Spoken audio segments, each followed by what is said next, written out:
Welcome back. Welcome back, film fans. It's been a while. It's been a hot minute. 6 months, roughly, actually, since I did my last video here on Real Reflections. But and actually, it's been a somewhat of a cheeky milestone considering half the year I haven't actually been putting out any videos. But it has been a year since I started this channel, Real Reflections. It's quite hard to say my channel. That's going to be a bit of a problem. But yeah, it's been a year since I started this channel, and I started this channel, for those of you that know, those of you that don't know, it started off with me kind of reviewing all of Bruce Lee's martial arts films, courtesy of this box set right here that I've got just lurking in the background on my shelf. Because Arrow a year ago released all of them on 4K in this set, included Enter the Dragon on Blu-ray too. And so I reviewed each one of them, including looking at the extras, and I also looked at the final Game of Death, which was presented on here as well. So if you haven't checked that out, there is a playlist on my channel. Feel free to check that out, because here, what I thought I'd do to commemorate the channel's 1-year birthday is, and the fact that this was a year ago as well, reviewing these films, I thought, why not rank them? I never did rank them. Originally I just reviewed them all and kind of spoke about them. I suppose the reason why I didn't originally rank them was because I hadn't seen them in years, and I didn't want the kind of added task of ranking them, essentially. I just wanted to kind of reminisce in nostalgia and see these films anew with their kind of the 4K presentations, as well as the alternate cuts that are presented on there, because there's alternate cuts pretty much for every film that's on here. So, you know, that's what I just wanted to primarily focus on. And not only that, but in some kind of way, I take something from all of them. Like because they're so rooted in childhood nostalgia for me, I kind of like all of them. But time's passed, and I've had time to reflect on my thoughts from a year ago, as well as my childhood thoughts and growing up with these movies. So I thought, why not rank them? Yeah. So I'm going to rank them from worst to best, all the Bruce Lee movies, that essentially his martial arts films from when he was an adult. So that's Big Boss, Fist of Fury, Way of the Dragon, Enter the Dragon, Game of Death, the 78 version. And also I'm going to include, for the purposes of this, because it's on the Arrow box set, the final Game of Death. So there's 6 movies to rank. Let's get straight to it, I suppose. So at number 6, so at the worst of the bunch, I'm going with Robert Klaus's 1978, kind of the original version, released version of Game of Death. By some distance, I'd say it's the worst film on this list. And it's kind of included here, not because it's a kind of Bruce Lee film in the kind of official or traditional sense, but because it was marketed, sold and packaged as one at the time, and it uses considerable footage that at the time no one had seen before of Bruce Lee's chopped up, albeit chopped up versions of Bruce Lee's footage that he did shoot for the Game of Death. That's why I'm including it on this ranking, essentially. Somewhat competent fight scenes and a great John Barry score, of James Bond fame, of course, but also John Barry scored a load of other movies as well that were terrific scores. So a great score and competent fight scenes aside, and they're not competent in the sense of masking the Bruce Lee doubles that are used, though. There it's like they hardly even bother.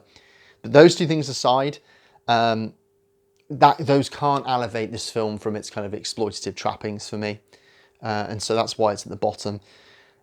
The use of footage, if you just want kind of one, the one overriding sour taste that's left in my mouth is from this film is the use of footage from Lee's actual funeral, which is used in the film as a plot device. That's both infuriating, depressing, and kind of disturbing, actually, if not for simply for its sheer tone deafness, but at least then for its utter indifference to Lee, not as a human being, but as a commodity, right? The fact that this film has no respect for Bruce Lee, the human being, It merely sees him almost as a piece of commodity meat. And I think that is kind of contemptuous, actually. So for those reasons, the fact that it is the kind of the primary example of that Bruceploitation cycle that came out in the wake of his untimely death, that is the reason why I have Robert Clous's 78 version of Game of Death at number 6. At number 5, and this was difficult to rank, actually. I mean, aside from Clous's Game of Death and this one, they get somewhat kind of difficult to rank for me, again, for nostalgia reasons. But at number 5, I have The Final Game of Death, which is the extra on here. That is the long format video essay. And it's a fascinating curio of a video essay, really, by James Flower, that kind of presents all the intended footage, all the footage that Lee shot for Game of Death, including alternate takes, outtakes, everything's in there, and with this kind of voiceover narration that kind of explains a lot of what we do know about the Game of Death, what was intended in terms of its plot, even kind of trying to explain the kind of the narrative behind the fight scenes, as it were. The reason why I've got it at 5, I mean, it's difficult to rank purely because, of course, it's a video essay which appears as an extra on a box set, essentially. But I have included it here for illustrative purposes because it is the clearest example of Lee's intended vision for what he wanted for Game of Death. I also love the presentation.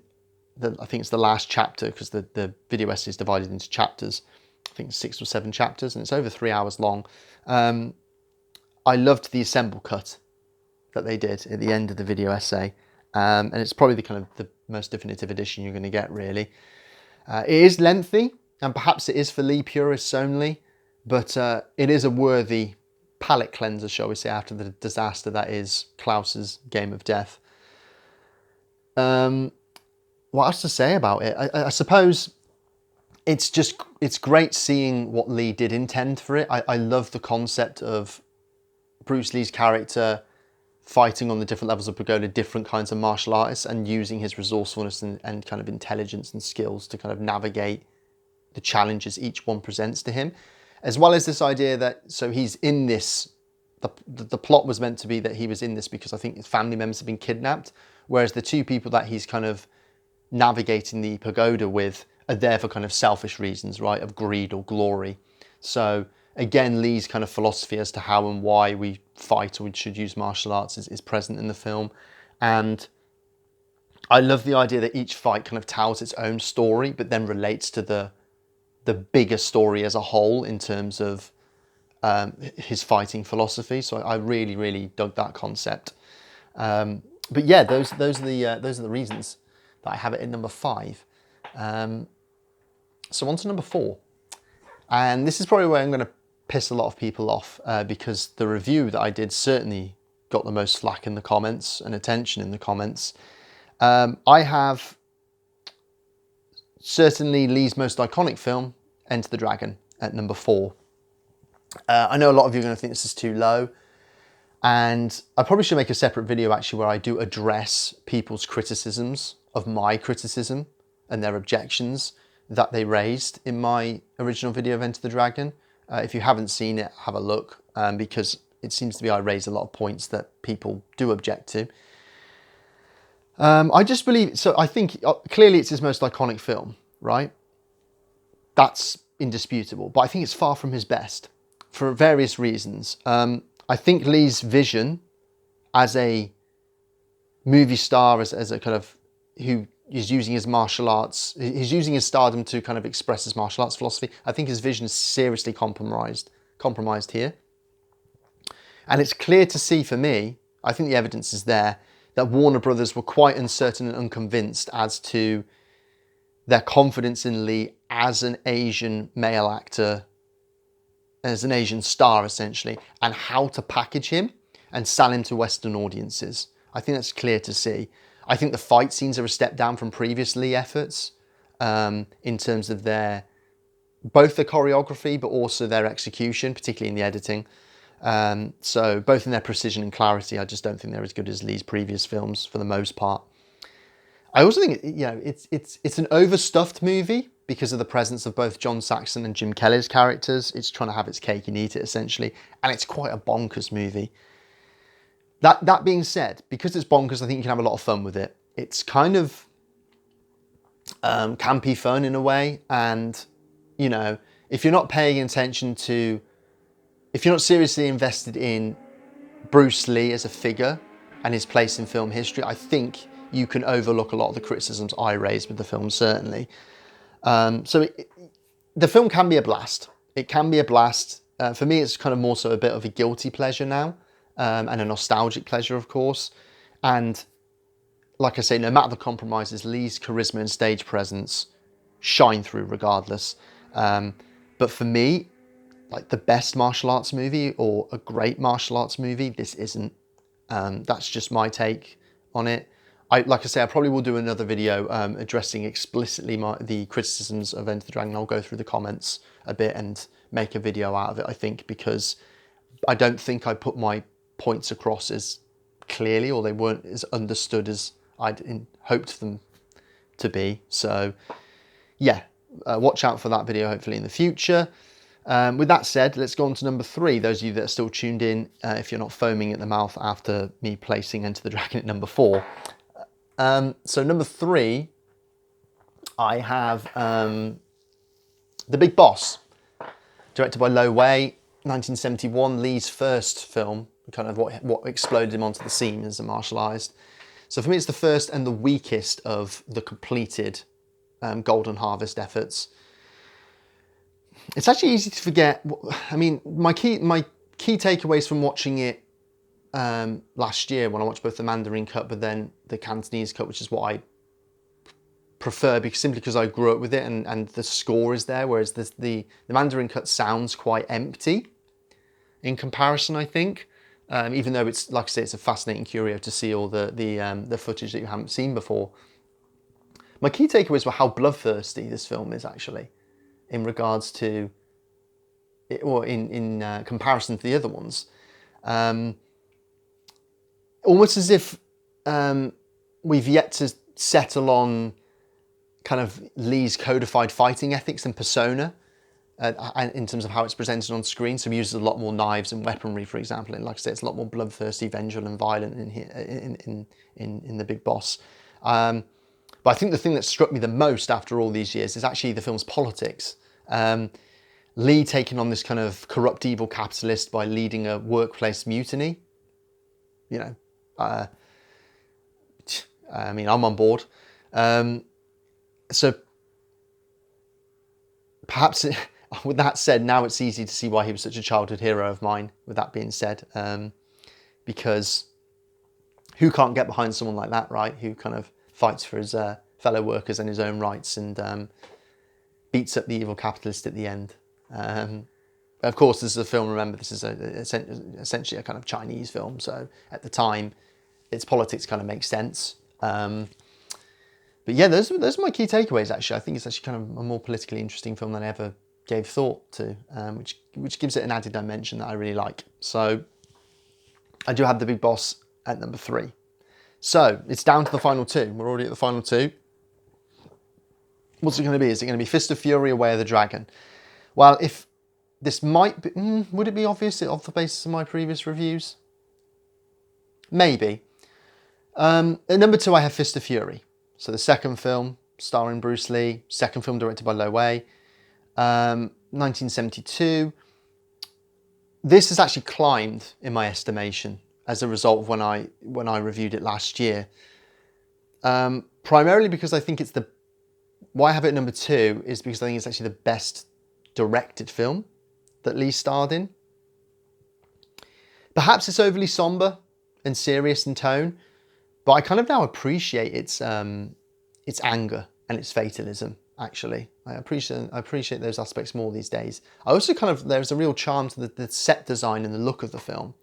The use of slow motion, the use, slow-mo and the freeze frames that create plenty of iconic moments in this, and iconic imagery. And I think the fight scenes on the whole are stellar. Lee's ability here is primarily in showcasing kind of anger and rage, right, at the kind of oppression he and his fellow members of his school are facing because they're Chinese and they're in Japan. Well, no, they're not. They're in occupied. Sorry, Japan are occupying. It's occupied Shanghai, isn't it? I believe, from what I can recall. And so it's dealing with a kind of lot of anti-imperialist politics, which is also makes it an interesting film. But I just think it's got a remarkable kind of energy to it.